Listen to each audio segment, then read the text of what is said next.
Hi, we're with Channel 6 News. Yeah, we showed you people living in structures resembling beaver dams on the banks of the Willamette River. Others built cabins complete with doors and windows with no regulation. That big story sparking widespread debate, also national headlines. And our investigator Dan Chilkin is following up now with frustrated reaction from a local environmental group. Dan? So it turns out we aren't the only ones asking who's protecting the river and helping the people here. The cabins we're talking about sit on this piece of land north of the Fremont Bridge in sort of a no man's land. So I reached out to a prominent local environmental group who saw our first story, and it hit home with them. And they tell me despite their efforts, government regulators are largely ignoring the problem of trash on the river. So I went to find out why.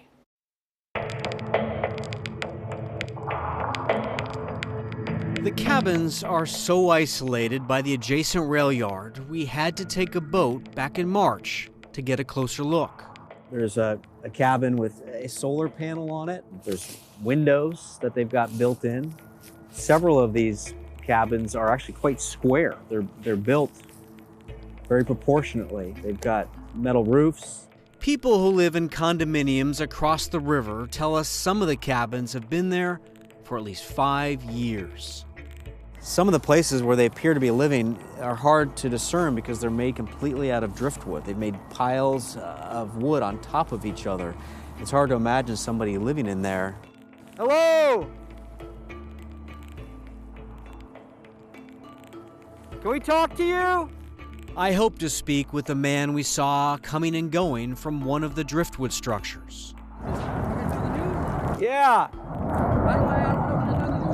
You don't want to be on the news? All right, you take care. At another location, downriver, we saw signs of waterfront camps and garbage everywhere. It's this kind of scene that frustrates people whose sole mission is to protect the Willamette. Nobody wants to take responsibility. Travis Williams and Willamette Riverkeeper conduct homeless camp cleanups the length of the river. They share pictures with us of their efforts from Portland to Eugene and beyond. And every manner of wildlife, big and small, has a chance to get tangled up in that. They have a chance to ingest that. And we're talking fish, we're talking freshwater mussels, we're talking avian species and everything in between. And that's the picture we're trying to help people understand, including the state of Oregon. He's calling on the Oregon Department of Environmental Quality to step up, to take on trash like we found when we went back out after our first story and explored the shore upriver from the Ross Island Bridge. Last year, Willamette Riverkeeper petitioned DEQ to use the Federal Clean Water Act to establish thresholds for shoreline trash. Private and public property owners could be fined if garbage got above a certain threshold. But Riverkeeper didn't get any traction with the Department of Environmental Quality. So I took their concerns to DEQ. They want you to use the Clean Water Act to establish thresholds for where a property owner would have to clean up the riverbank because of the trash from the homeless camps or face fines. Right. So that's a definitely a concerning issue. The whole issue of homeless encampments is a really complex, and it's a kind of a social and health issue. It's not one that DEQ has authority over or really expertise in. Things that we have regulatory authority over, for instance, on a wastewater plant, we can say you're emitting too much of a certain chemical or a certain temperature and you need to control that. We don't have that kind of regulatory authority over people disposing trash. That's more of a local issue. Last month, Willamette Riverkeeper submitted this list to DEQ. 5 years of data on the garbage volunteers pulled from the shores and 264 cleanups, hoping to inspire DEQ to rethink its role. If you folks look at the data that Willamette Riverkeeper gave you, what's a likely outcome of that? So, I haven't seen it. We haven't done our analysis of it yet, but we will. And then I can get back to you on that. Despite Willamette Riverkeeper's concerns of inaction, there are extensive government-led efforts to clean up the shore. At this area called Lindbergh's Beach, downriver from the cabins, a joint effort between the City of Portland, the Department of State Lands, the Oregon Marine Board, Metro, and the Port of Portland pulled out 10 tons of debris. Here's a look at the before, and here's the after. At another spot we found, before and after cleanup. When they say cleaned up, it doesn't necessarily mean it's been cleaned up.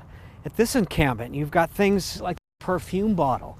Over here is a cigarette lighter, there's batteries here, this piece of glass right there, and there are shreds of plastic everywhere, and you find this up and down the beach. As for the people living in the riverside cabins, that remains a no man's land. The city says it belongs to Union Pacific Railroad. The railroad said the boundaries separating public land from private land is determined by natural fluctuations of the water, making it a legal gray area. After our initial report, I went back to the city and asked the Bureau of Development Services if their code enforcement officers have inspected the unpermitted structures. A spokesman says their process is complaint-driven, writing, "We have no records of enforcement cases on the parcel you identified. No complaints have been filed with the Bureau of Development Services." I have been told by the port, by the city, by the railroad, by the county, and now you folks, that it's somebody else's problem. Yeah. What are people to make of that? Yeah, I understand that can be kind of frustrating. And we're, like I said, we're ready to work with Willamette Riverkeeper, with other environmental organizations, with the city, with local governments to address the issue. We have to be compassionate about where people are in their lives and why they might be living in a cabin on the river, or in most cases in a tent. But if there are alternatives, we need to help them get there. Okay, we can deal with this social problem and deal with a real pollution problem at the same time. So Travis Williams tells me they are now having to overcome cleanup fatigue. And what does that mean? Their volunteers have had to go back to the same areas to clean up those spots over and over again, that it becomes discouraging for people to keep doing that and keep volunteering to clean up the river. How frustrating for everyone to see the finger pointing that goes on. It's not my responsibility. It's not our responsibility. You hope that if the governor is watching this, she'll at least light a fire under DEQ and say, let's solve this. Dan, the city of Portland, when we have overflows, dumps tons of raw sewage into the river every year. It seems like trash would just be a drop in the bucket compared to that. And I asked Riverkeeper about that. He said that is a concern in Portland, but the trash goes, as he said, from here to Eugene and beyond. Yeah. They did a cleanup down in Medford where there's a big problem with waterfront trash.